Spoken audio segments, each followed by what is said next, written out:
Tonight we are continuing our series on the elements with the water element.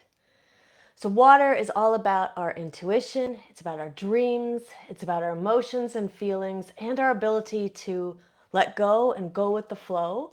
It can also teach us a lot about our witchcraft and our spiritual practice.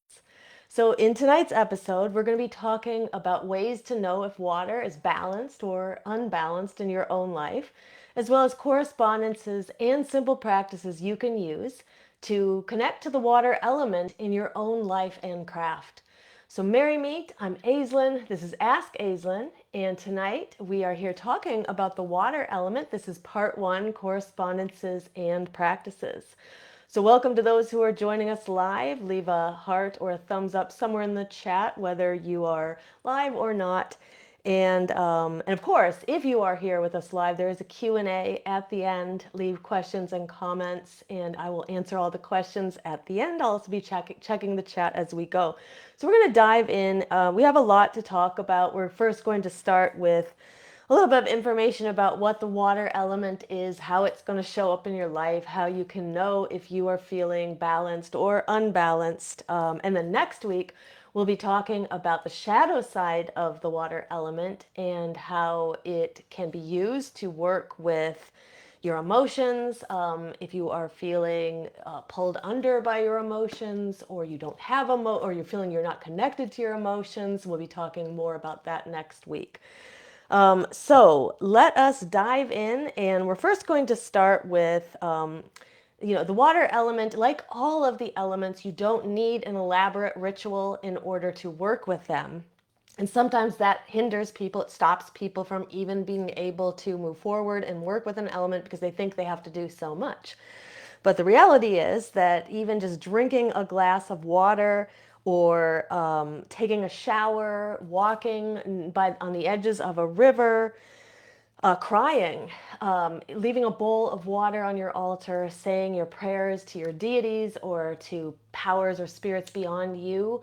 All of this are what different ways that we can connect to the water element. So if you don't have a lot of space, if you don't have a lot of energy, if you don't have a lot of time, you still have many ways that are going to be very accessible to you. And I hope this episode helps you. And whether you are somebody who knows a lot about the elements, hopefully you'll learn something new. I believe that you will. But if you're new to this will also be a good dive into how do you work with this element and what is it all about. So first, to start, leave in the chat, whether you're live or you're watching back later, let us know how, when you think of the water element, what do you think of? How do you feel it shows up in your own life? Is it about your emotions? Is it about your dreams?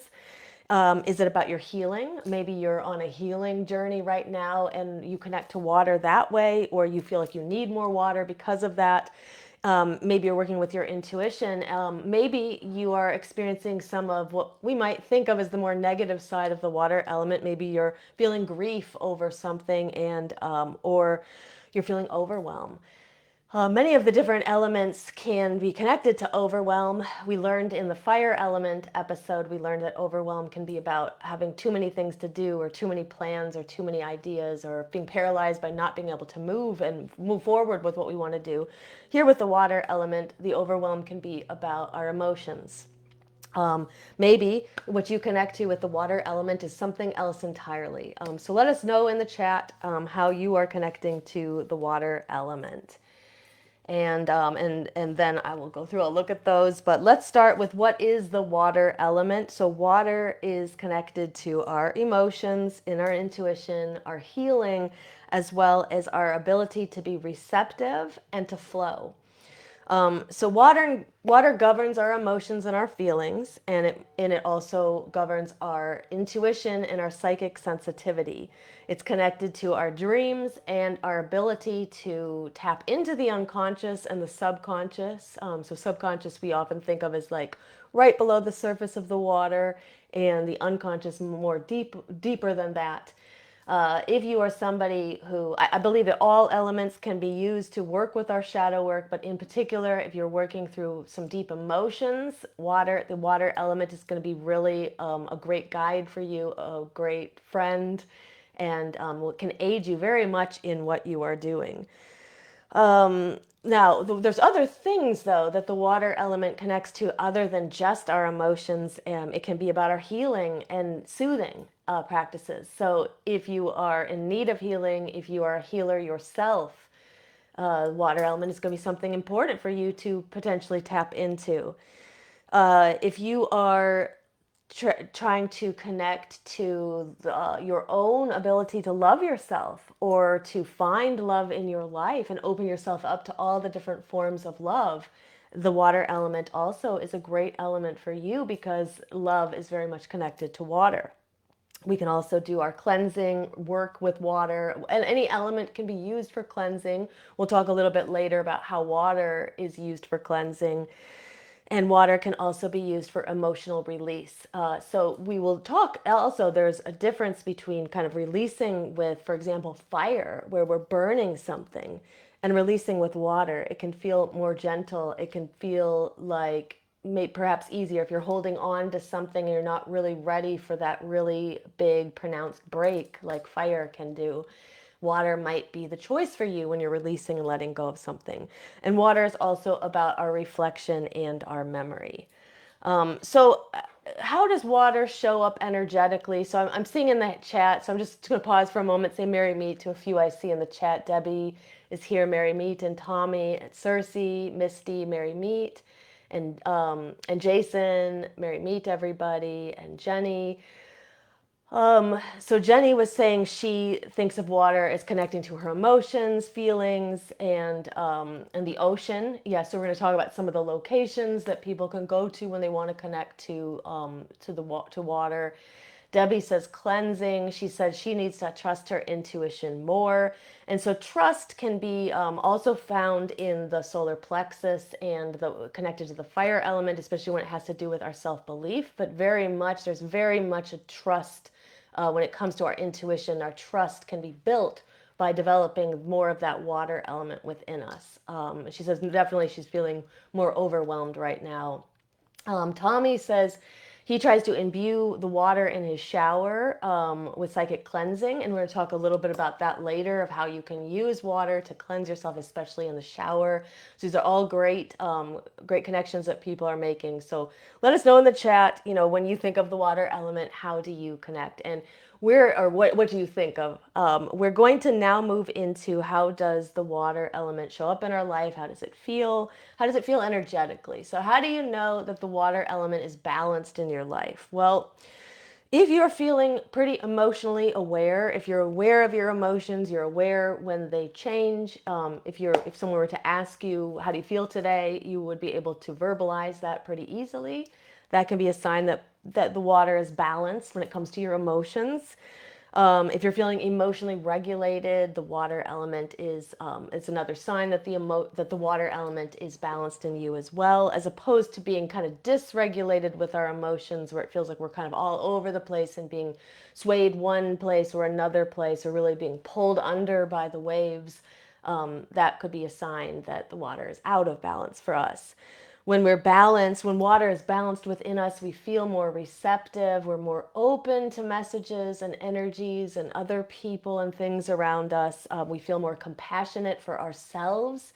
So if you have a lot of trouble loving yourself, then the water element is going to be an important one for you to work with. As we build compassion for ourselves, we build compassion for other people, those around us in our immediate surroundings, as well as those around us, like more universally and globally. We feel more connected to other people, and we're also able to feel what we need to feel, but without feeling like we're drowning underneath it. So those would be signs that the water is balanced in your life. So let us know if water feels balanced for you, and I'm going to move into what it feels like to have excess water.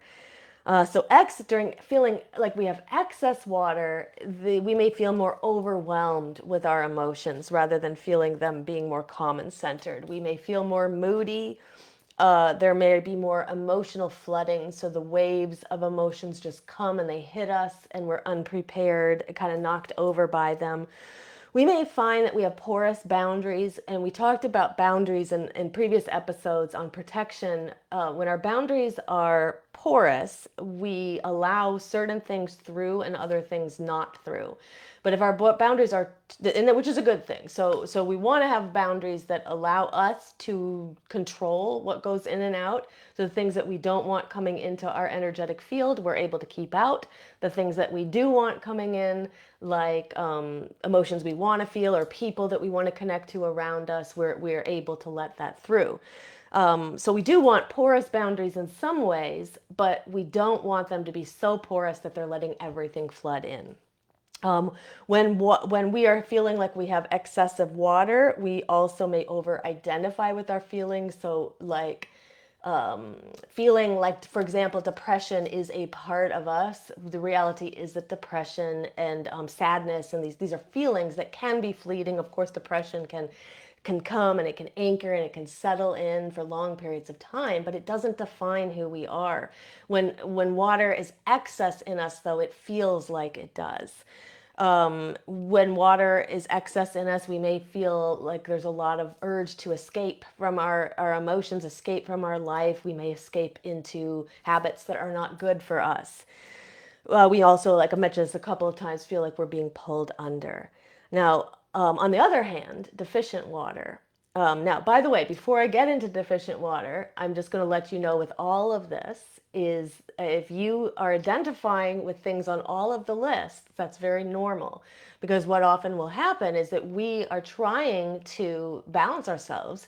And so when we notice that we're in the excess state, we may kind of, in an effort to pull ourselves back into balance, we may become deficient because we overdo it. We go beyond the balance into the other side. And it's very common for us to identify with traits on either side of the balanced middle of water. So if we have deficient water within us, we may feel numbness, we may feel disconnection from other people, an emotional shutdown, just not wanting to feel the emotions at all or not allowing ourselves to feel them. We may have difficulty receiving. So really think about, like, a lot of people who follow me and subscribe to this channel and to the Body Mind Witchcraft, Facebook group. Many people are givers. In fact, many are over givers. So really ask yourself, do you have the ability to receive? Is it easy for you to do that? Is it hard for you to do that? If it's really hard for you to take and you're always just giving, really something for you to work on in your shadow work or reflect on in your shadow work. And we will be talking about that next week. We may feel that when the water is deficient, we may feel that our intuition is blocked. Intuition is more complicated than just being involved with one element. Intuition requires all of our chakras to be aligned. But one sign of having deficient water is feeling that your intuition is blocked. And then when it comes to physical, you may feel like very dry. So one question to ask yourself is, do you drink enough liquids? I know that I am very guilty of not hydrating myself enough.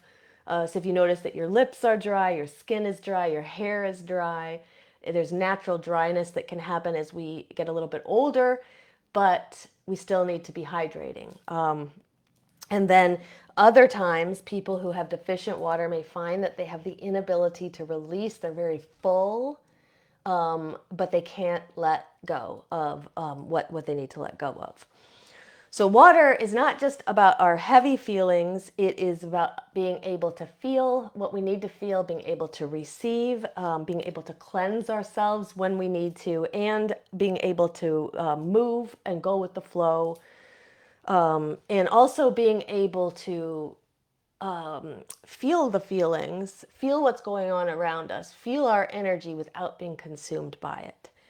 So I did see in the chat, Debbie had said, is water associated with the throat chakra? So water is actually associated with the sacral chakra, so the second chakra, which is the one that's located at your hips. So the root is connected to the earth element. The sacral chakra right above that at your hip level in your pelvic region is related to the water element. The throat chakra is related to the spirit element, and in Sanskrit that is called akasha. So Okay, so let us know in the chat. Do you feel water is balanced for you right now? Do you feel that water is excess? Do you feel it is deficient? Do you feel somewhere in between? Maybe you have traits in all of the different categories. Let us know how you are feeling. Now, Debbie said, is crying an excess? So I feel like crying would not be an excess because I think it's very balanced to cry. One should cry. I try to not use words like should, but it is one of those things.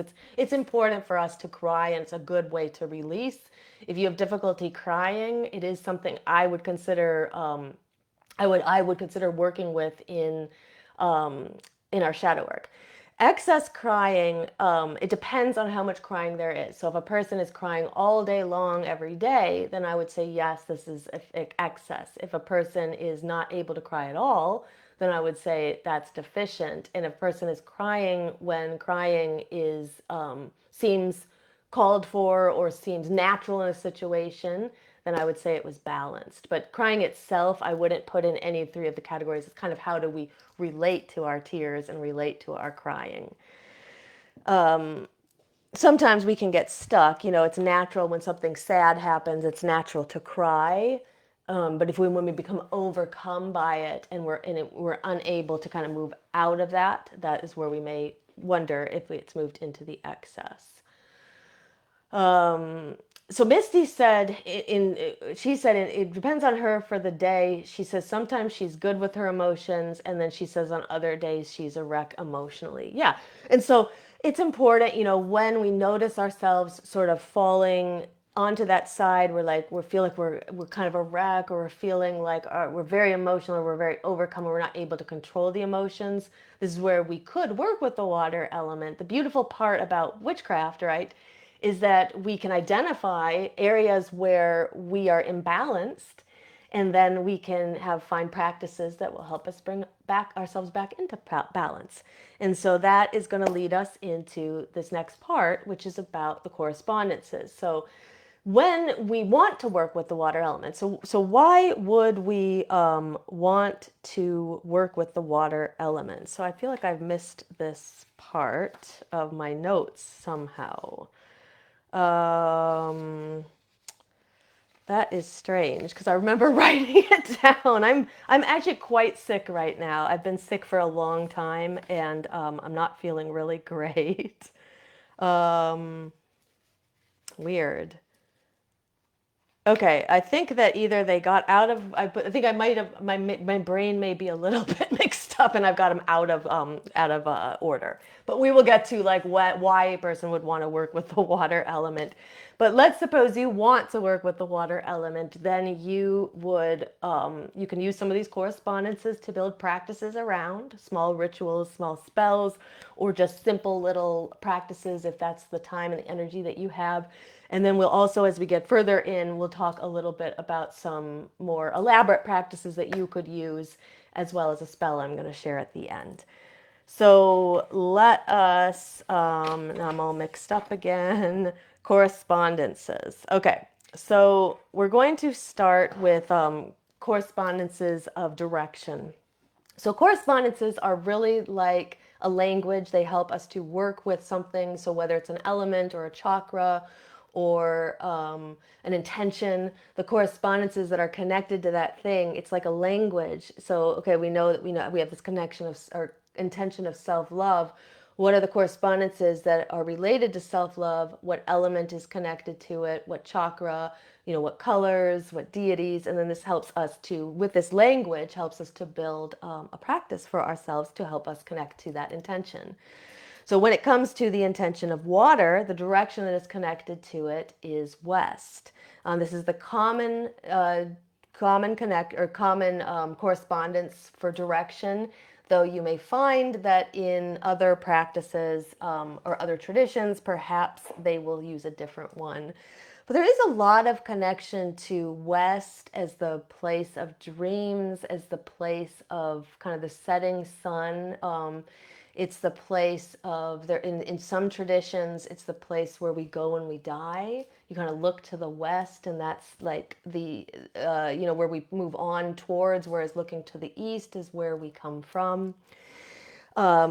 the other times of day and times of year that are connected to the water element are dusk or twilight, as well as or sunset. Depending on what time you want to call that kind of end of the day before we transition into the evening and the nighttime. And the season that is connected to the water element is fall.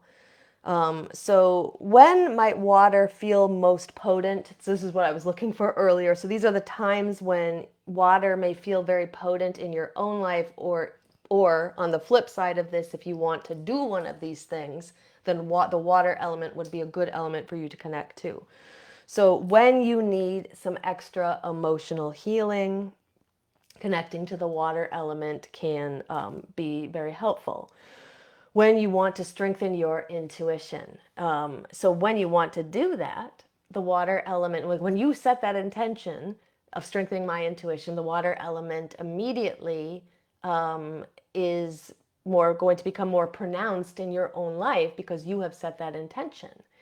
And then at the same time, you can draw in water element, or you can connect to the water element more deeply when you want to increase your intuition. When you need to do a cleansing or a release, the water element can be more potent in your life when you're doing that.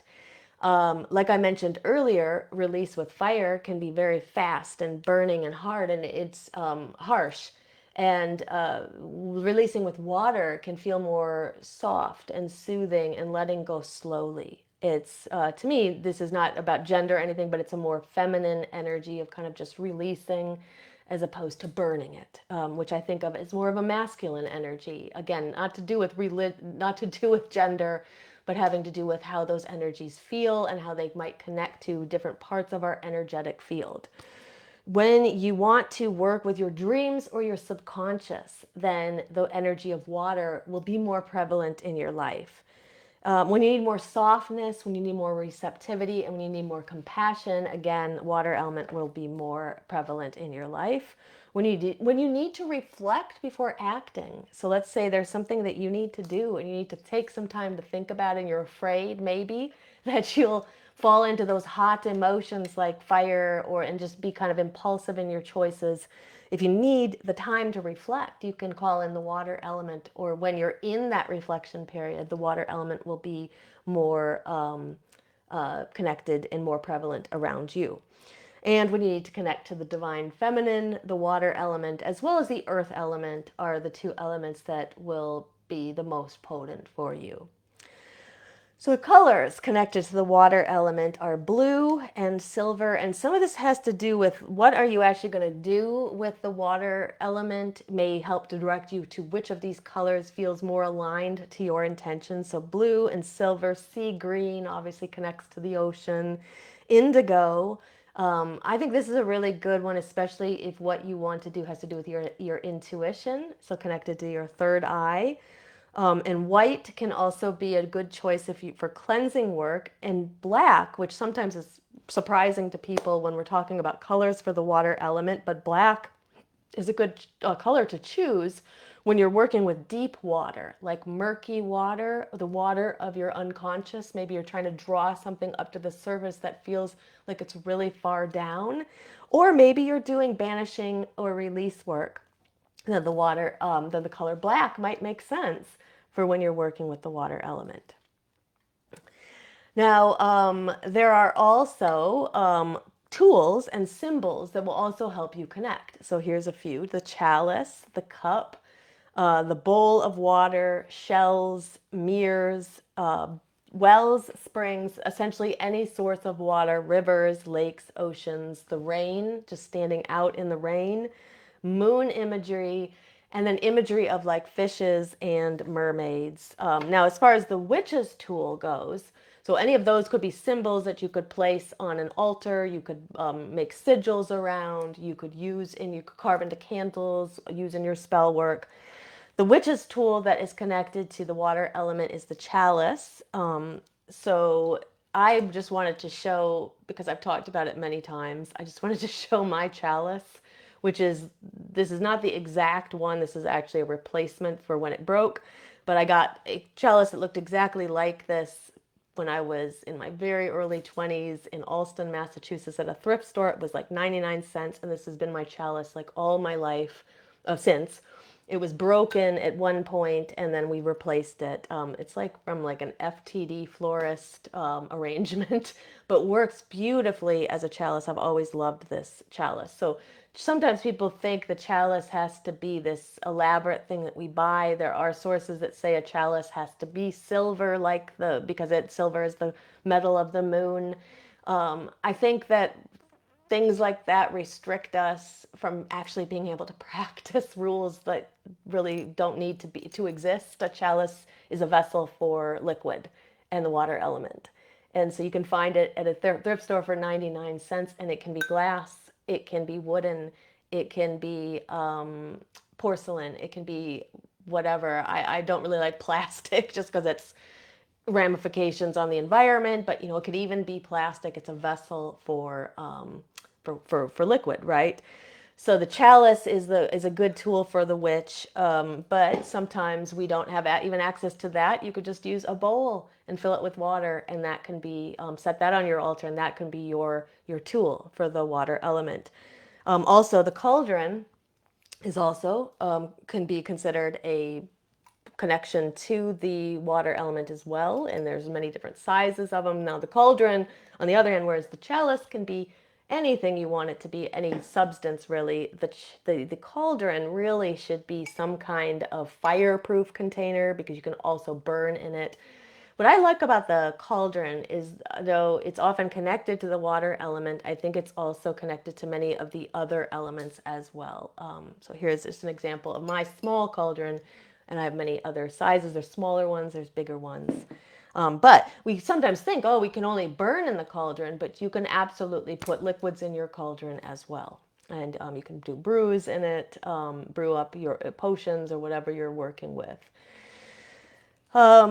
More associations, more correspondences. So plants that are in flowers and herbs that are connected to the water element. Now, the elements that are connected to water tend to be cooling and soothing and often are emotionally restorative. These can be herbs that are connected to the moon as well. So these are just a few examples. Mugwort. Mugwort, by the way, too, if you've never worked with it, it's a very good one for connecting to your dreams and your intuition.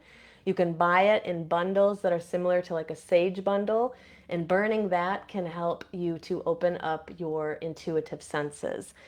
Jasmine and rose and lavender, these are all really nice herbs for the water element. Willow is an excellent tree that's connected to the water element. Chamomile, some more herbs. Lotus, lemon balm is a really good one, especially if you are feeling anxious, you're having trouble relaxing. Lemon balm can be a really good one to try for anxiety. And I have heard, though I'm not like a master herbalist or anything, but I've heard that it can also be good for people with ADHD and attention. So that it was recommended to by a guide of mine, a mentor of mine, so that it can also be used for ADHD and management of that.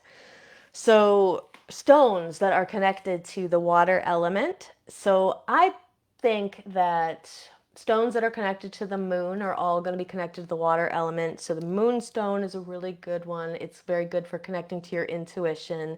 Amethyst is good for our upper chakras, but also good for the water element. And it's good for connecting to your intuition and working with your dreams. It's good for spiritual clarity. Like if you need to know kind of a spiritual truth or something like that, amethyst can be a good stone to work with. Aquamarine, which has always been one of my favorites, it's my birthstone. It is good for calming. And it's also good for emotional expression. So aquamarine has, the blue color, and it's kind of that calming blue of the ocean. So really good for if you need some kind of emotional softness. Aquamarine could be a good one to use. Selenite is a nice one for cleansing work and for inner work. It's just a very cleansing stone. Placing any other stone on selenite or a piece of jewelry on selenite can immediately cleanse it. And pearl is considered a gemstone, even though it's not this made the same way as our other gemstones. Pearl is good for emotional wisdom, softness, and beauty.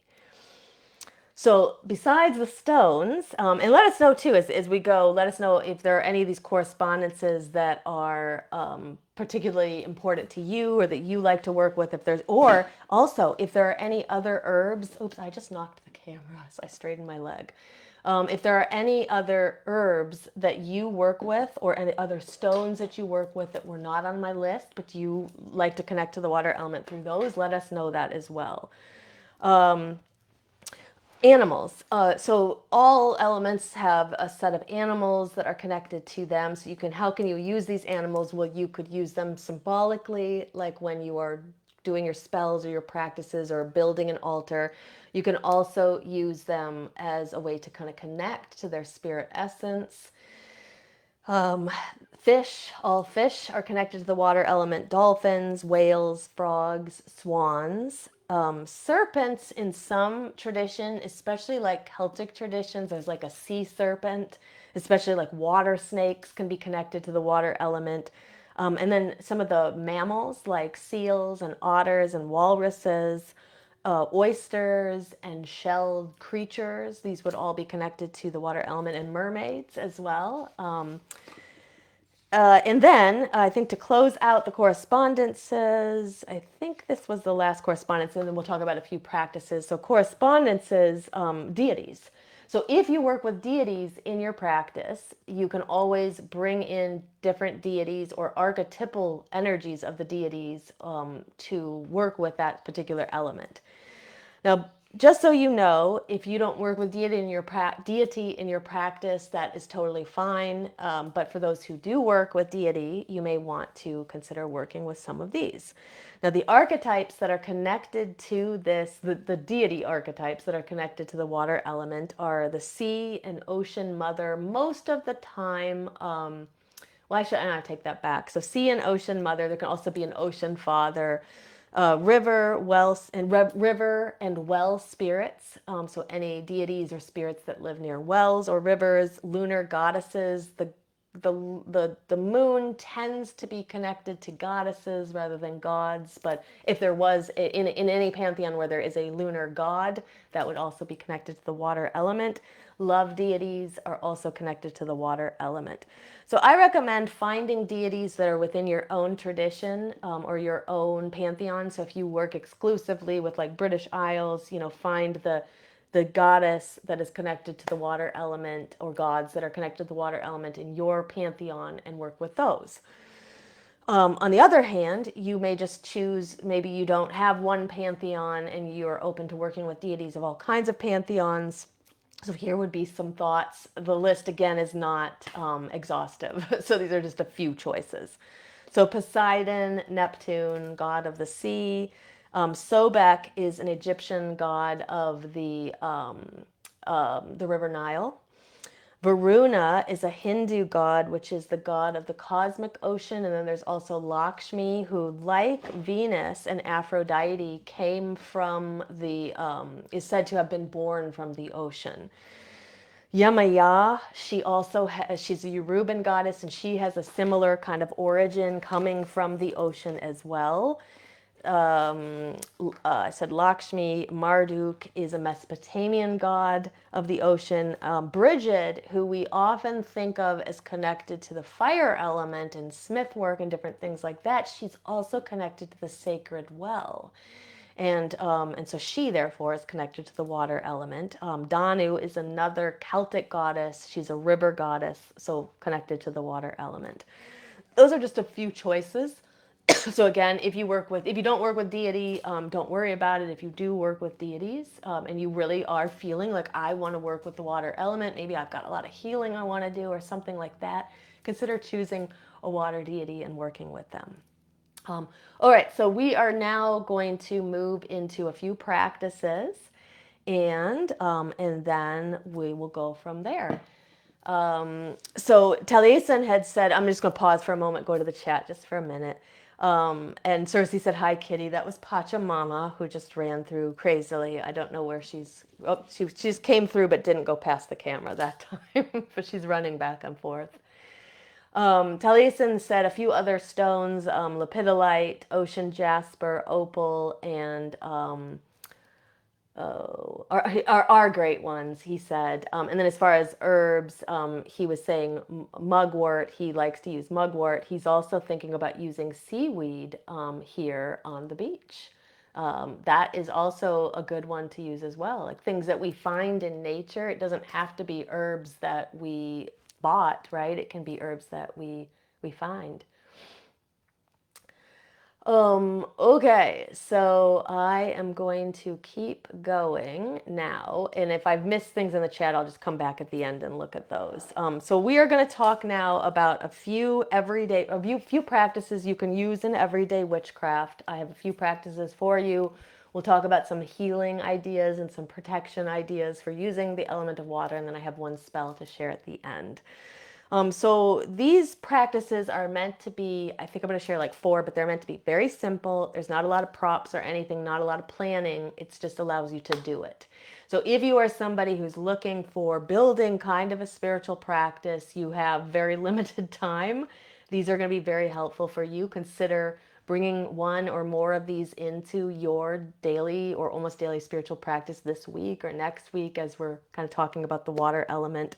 So this one is just called Water Intention. It doesn't have a fancy name. This is where you're going to pour a glass of water, hold it in both of your hands. I would recommend taking a few, if you have the time, taking a bit of time to just close your eyes, take a few breaths in and out, kind of settle yourself, ground your energy.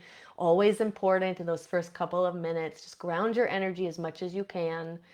And then holding the water in that glass in your hands, ask, what am I calling in? Now, maybe you don't know what you're calling in, and you can ask that question, what should I call in? Or again, I don't like that word should, or, but what is ready to be called in, but maybe you do know the intention. So maybe you know exactly what you want to call in, and then you can have that be your intention. Alternatively, you can use this practice to do releasing as well. So you could say, what am I ready to release as you're holding that glass of water? And then see what comes to you. Try to make your intention as simple as possible, if possible, to make it 5 words or less. And then you're going to say it 3 times while holding this glass of water. And then you're going to do one of two things. So if you are drawing in something, you're going to go ahead and slowly and intentionally drink that water. This is one of my favorite practices. Really feel the water going down your throat, feel it in your mouth, feel it going down your throat, feel it in your stomach, feel it infusing every cell of your body with this intention that you're calling in. On the other hand, if you're releasing, you probably don't want to drink the water that you've put your intention in, and therefore you could go and you could pour that water out somewhere. Pour it onto the land would be my first choice.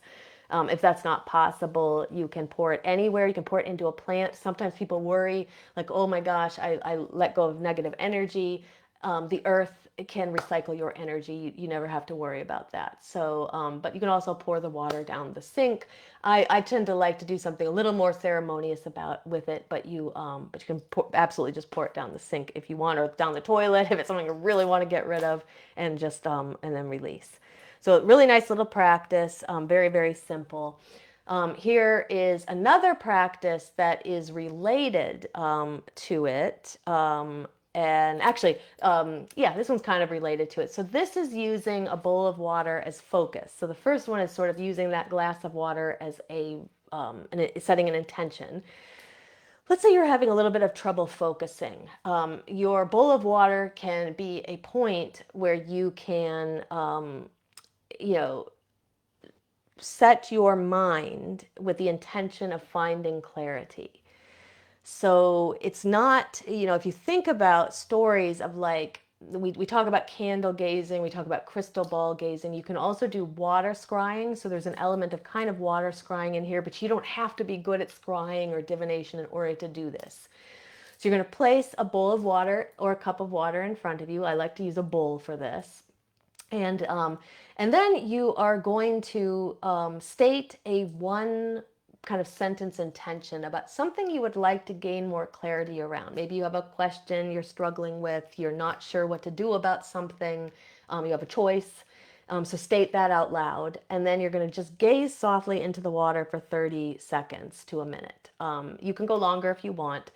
One of the things that I feel about kind of this kind of practice is people will get in their own way, and they, especially when they're trying to do sort of water gazing or any kind of gazing, is they're expecting big elaborate images or things like that to come forward, and then they're missing the actual stuff that's coming forward. So you ask that question, and then you simply listen internally, and it may be the water itself is just the medium to help the images or the message, or I should say the messages, come through to you. Maybe it will be an image you see in your mind's eye that helps to answer your question and give you clarity. But maybe it will be a word that pops into your head, or it will be a feeling, or it will be a memory, or it will be a song, or it will be a smell. And so, or a number might pop into your head. And so just being really open, not having any expectations about how it will work, is going to make a practice like this much more valuable. And then, like I said, you don't sit there for a long time. It's just about a minute or so. Just see what comes up. Afterwards, I would probably journal, write down, what you came up with, even if it doesn't make sense to you in that moment, and then close the practice. Alternatively, you can do this where you go and you sit at a body of water. So this is called listening to the water, or sitting with water. And so if you have access to a like flowing space of water, like a river, or a lake or an ocean, or even a fountain, you can go sit by a fountain somewhere in a park, or even listening to the rain. So just find yourself. I think you could even do this standing in your shower and just listening to the water falling around you. And you don't have to ask a big question. In fact, I wouldn't even ask a question with this practice like we did in the last one. We had a kind of a focused intention. This one, just kind of be in the presence of the water and simply let the water shift around you, let the energy of the water shift around you, and just notice what comes up for you. Just be open and receptive, and just notice for any images that may come through, words or sounds or memories or emotions or smells or feelings. And just a really nice way to connect to the water element. And then I did want to mention, before we go into like how to use water for healing, I'm going to wrap it up here pretty quick, but I did want to mention Dreamwork, using water in your dream work. This is very, very simple practice. So we talked earlier about water connecting to dreams and our subconscious, right? And messages that may be coming from there. So let's suppose you really want to connect to your dreams. Maybe you want some insight in your dreams. Maybe you don't remember your dreams very well and you'd like to. You can place a bowl of water by your bed intentionally. So this isn't just the glass of water that you're drinking water that you might have at night on your nightstand or something. This is an intentional bowl of water you place for this purpose. Ask for clarity before you sleep. So whatever it is, clarity around a question, maybe being able to remember your dreams, that could be your intention. I would recommend always keeping, if you're going to do this practice, keep a journal right near you, right by your bed. And then when you wake up, write down the first things that come to you. You're essentially using the water to to kind of accentuate the energy of receptivity and the energy of connecting to the subconscious. You're using that water to kind of channel that and have it near you while you sleep. And then when you wake up, even if you don't remember your dreams, just write down how you're feeling. And if you do this over time, you may find that you do remember your dreams eventually, or you start to remember more snippets or things like that. So let us know in the chat too if any of these ideas are resonating with you, if there's any that you think you would want to try. I'm going to just spend a few minutes talking about cleansing and protection, things you can do for protection using the water element. So with cleansing, it's fairly easy. It's fairly self-explanatory. Water itself is already used for physical cleansing. We shower, we bathe, we brush our teeth, right? We wash our hair. So all those things can also be used to energetically cleanse you. You just set that intention as you're doing them. So washing your hands with intention, I'm washing away, and you can think of like an emotion you're letting go of, or something you're releasing or washing or cleansing. Rinsing your face with intention, I'm washing away negativity I'm carrying. Stepping into the shower and saying, like what I think it was Tommy who was saying earlier, letting the water kind of cleanse him in the shower. So I could say something like, I wash away what doesn't belong to me and I keep only what does. And especially if you're carrying a lot of energy of somebody else's, that can be a really good practice. So other things that you can do to cleanse your space, you can take a bowl of water, you can sprinkle it around the edges and the perimeter of your room in order to cleanse that room. You can do it around your altar. You can cleanse your tools by sprinkling water on it. Um, so any of those would be good ways to kind of use water for protection, creating boundaries. So sometimes we think it has to be like our athame to create the boundary, or salt. We can also use water to create that boundary. Here would be a thought too. Like, let's say you're out in nature and you're practicing, and maybe you don't want to. Maybe you often will cleanse with salt, or you create a boundary of salt around you, but you don't want to do that because you're in nature and you don't want the salt to harm the plants. So you could always take water, and then you could use that as what creates your boundary and what protects you. So these are all just some thoughts. Like we talked earlier about water being when it comes to our boundaries, we want them to be porous enough that the energy that we want to come in comes in, and we also want them to not be so porous that they're letting all energy in. So really think about that, and with that as an intention when you are setting boundaries. You can imagine, like let's say you're setting a boundary around you. You can imagine yourself sprinkling water around you, anywhere that you are. So let's suppose you're in your office and a coworker is bugging you, and you really want to practice setting boundaries. Just imagine yourself putting water around you, and only so much of their energy comes in, or none of their energy comes in. You get to control it. You get to choose how porous your boundaries will be. Okay, so before we go into kind of the recap and end the episode and do a Q&A, I just wanted to share with you one spell. So this is called the Clarity Moon Bowl.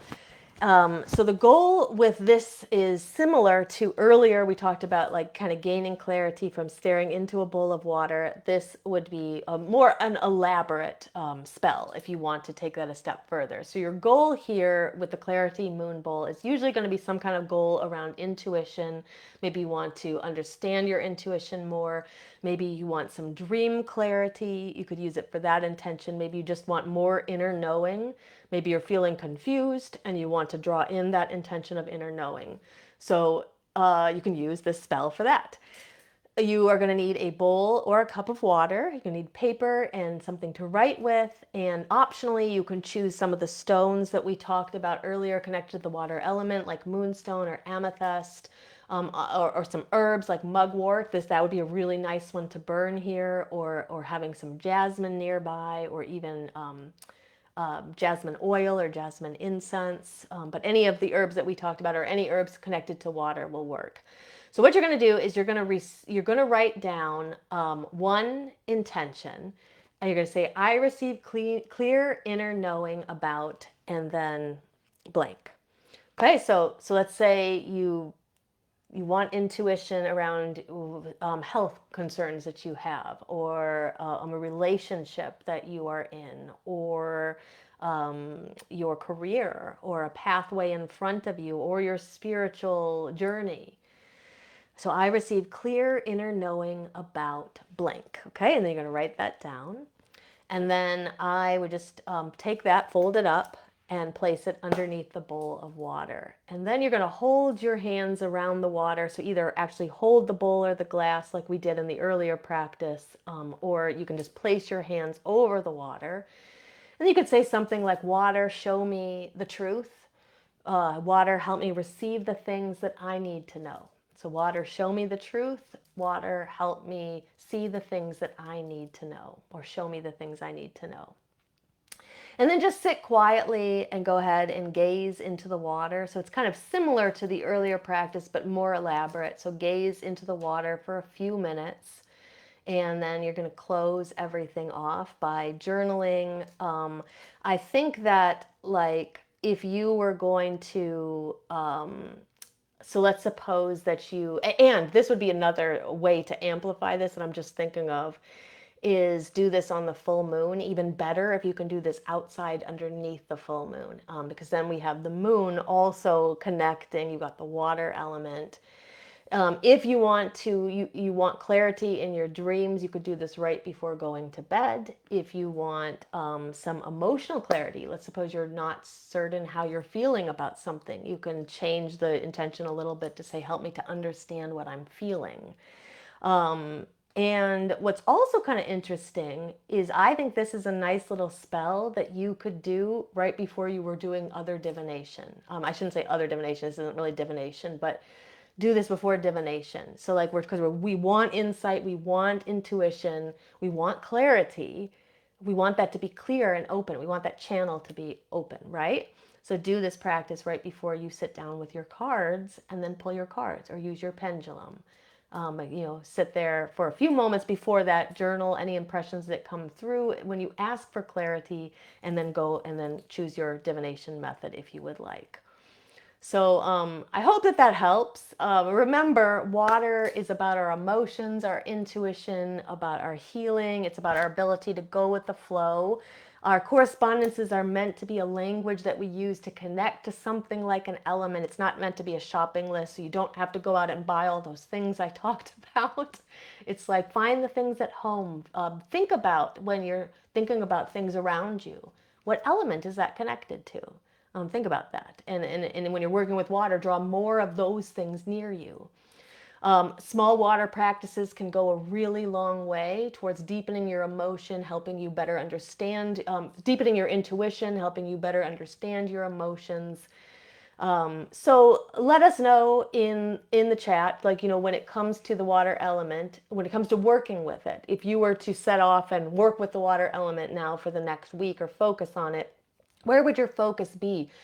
Is it that you want some healing? Do you want to strengthen your intuition? Are you looking for some clarity or emotional clarity or some connections to your dreams?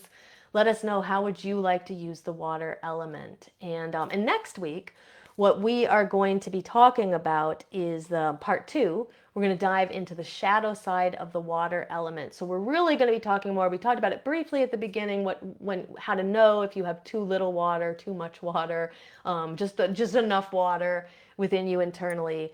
Next week, we're going to go diving deeper into that. What happens when we have too much? What happens when we have too little? And how can we use our shadow work to work through that? Also, for those in our Shadow Seekers membership, we will continue to, you guys have, we are going to continue to work more deeply with the elements, including the water element. So if you are not in our Shadow Seekers membership and you feel like you want to do more of this work more deeply, let me know. Currently the membership is not open right now, but I will make exceptions. We are getting ready to transition into the way we enroll people. But in the meantime, I don't want to stop people from joining who would like to. So just get a hold of me. Let me know if you think you would be interested in doing more shadow work, doing more energy work, really taking your spiritual practice to the next level, deepening your witchcraft. Let me know, and I can get you info about our membership. All right, so I'm going to go into the chat now. We're going to finish up with a little bit of Q&A here, and I do have one question. So Debbie had left some questions earlier, and I think I answered most of them. So the chakra that's connected to the water element is the sacral chakra. As far as working with using the water element to work through anxiety and depression, we'll be talking about that more next week in part 2 when we get into the shadow side of it. So you'll get a lot of insight into that when we do that. But Debbie did have one other question. She asked about the difference between sun water and moon water.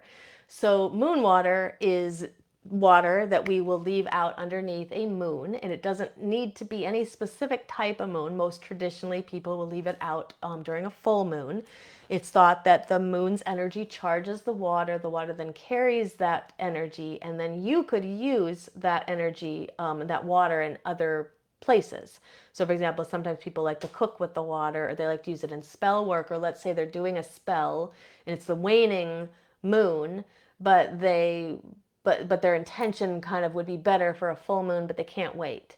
And they want to do the spell right away. They could bring in the full moon water, and then they would have some of that energy being brought into the spell. But the key idea here is that we're leaving the water out underneath the moon. Now, the difference between that and the sun water is that during the sun, we're leaving sun water, making sun water, we're leaving the water out underneath the sun during the day, and then it would infuse it with that energy. So solar water can be used for a lot of different things. So any intention that we think is connected to the sun, like courage or passion or strength or things like that, we might use solar water. We need more vitality and energy. We might cook with our solar water, as opposed to the moon water, which is going to be more reflective. It will be good for like our dreams. It'll be good in divination work. So that is how the differences between those two waters. Now, if a person were to leave moon water out into the day, it now becomes sun water, at least it's infused with both energies. Sometimes people like that. They want to have both sun and moon in the water. But if you want it to be exclusively lunar water, you need to make sure you take it out, bring it inside, or take it out of the direct light before the sun comes up. So I hope that answers that question. Let me know in the chat if there are any other questions. I'm happy to answer those. And I am just gonna, I don't really see a lot of questions here, so put them in the chat. They can be about anything. It doesn't have to be related to the moon or water or anything like that. It could be anything related to shadow work, witchcraft, energy work. Let us know. So Misty said her kind of intention with the water element, she said she would like to better understand why she keeps having nightmares of her kids either dying in some way, being lost or kidnapped, or aliens taking them away. She said, especially since I have already come to terms that they are just my fears playing out in my dreams, but they still will not go away. So actually really, good intention to have, because she's done work around it. She's gained the insight. She knows that the fears aren't real, but yet she's still, and she knows that they're fears, right? But still, the dreams still persist. So that would be, I think, one of the practices we talked about earlier, like the clarity moon bowl, could be a really nice practice for you to try, and then maybe do some divination after it, or just go to sleep and see if dreams will be different for you. I think too, one really nice thing to try with dreams. I mean, it takes some time and some work, but if you want to do that and you want some insight, you can think about practicing lucid dreaming. So you go through this series of kind of practices where, I mean, I'll just explain it really quickly because it is related to water elements. So it's a very good tangent I'm on. But so what you do is, so some people are just very good at lucid dreaming. For those who don't know what lucid dreaming is, it's where you wake up in the dream and you control the dream, or at least you're conscious in the dream, and the dream isn't just being done. It's your kind of influencing it. Some people are just very good at it. They can sort of wake up in dreams, but most people would have to practice to get good at it and be able to do what I'm about to say. But one of the things you can do is, you, for the next like couple of weeks, you set a timer somewhere on your phone or your watch or something for every couple. I would do it for like every hour, and when the timer goes off, you look at your hands and you say, my hands look normal. And they have 5 fingers. This is going to sound weird, but just go with it. At the end, it'll make sense. Or you look at the clock and you say, the clock looks normal, especially if there's a clock hanging on the wall. The clock looks normal and the time is correct. So something like that. Hands, I prefer, just look at the hands. You don't have to think too hard about it. My hands look normal. So what happens is that in dreams, there are certain things that are distorted, and hands tend to be one of them. You don't normally think about this because you're not thinking about your hands in your dreams. But a lot of, if you really focused on them, you would notice that your hands will often look distorted, kind of like AI. AI can't do hands, right? Neither can your dreams for some reason. And dreams also have trouble, like clocks can often look distorted, like almost like Alice in Wonderland, or the time is off or something, or it's going backwards or something like that. So if you, during your waking life, are training yourself to look at your hands, oh, I'm sorry, there's one thing you're supposed to say. Look at your hands. My hands look normal. I must be awake. The clock looks normal. I must be awake. And so what'll happen is you do this and you've trained yourself by doing this, several times a day for several days. And then you go to sleep and you're going to naturally, because you've been training yourself to do this, you're going to look at your hands and in your dream, and you're going to be like, my hands do not look normal. I must be asleep. Or the clock does not look normal. I must be asleep. So it can work. It's not, doesn't always work for everybody, but it can be a way, because once you realize I must be in a dream, it sets off like we're now lucid dreaming. And people have been able to use this technique to like stop the monster, freeze the monster, ask him what he wants. This can be hard to do, like especially if the dreams are terrifying. So you'd have to have like but once you realize it's a dream, it's sort of like watching a movie, right? We're not really scared of the scary movies because we know they can't happen. They're not real, right? So something to think about. It can be used by anybody who wants to really work further in their dreams, especially if they're trying to get to the bottom of why something is happening in a dream, and they can also help to break that connection or that pattern. So just something that came to me that I thought I would share. So let me know if there's any other questions. I don't really see any other here, but while you are, if there's any more to leave in the chat, let me know. I will let you know next week on 414. We're going to get into part 2. So that is the shadow side of the water element. I'm not sure what we're doing on 421 yet. Maybe something for like earth energy, though we've already done, we haven't done the earth element. Maybe we'd go on to the earth element, or we may even do something for Earth Day. I don't know. But I don't know what we're doing on 421 yet, but on 428, we'll be doing our episode on Beltane. And then on 5/3, we have a Beltane ritual. We're going to be working with Hecate again this year. This is our traditional, we do this every other year, our Hecate, the keys to the hidden realms ritual. This is free for everybody who's in our Shadow Seekers membership. It's part of your membership as well as our coven. But if you are not part of our membership or our coven, you can buy a ticket through donation. So look for that. They'll be coming out in a couple weeks. And it's great, a great ritual for springtime. A really great ritual for when that energy of Beltane, the veils are very thin. We're going to connect to our inner child. We're going to connect to our ancestors. We're going to connect to our future self as well as our past self. So really a great ritual for insight. Plus, we'll be working with Hecate.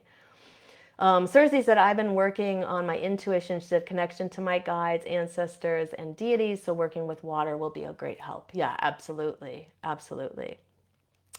All right. Well, if I missed any of the other questions in these comments, I'll go back. And if you're watching back later, put your questions there too. I always go back. I answer anything I didn't answer during the live episode. Leave a heart somewhere or a thumbs up. This helps us get it out to the feed of more people. Make sure to subscribe to our YouTube channel, Body, Mind, Witchcraft.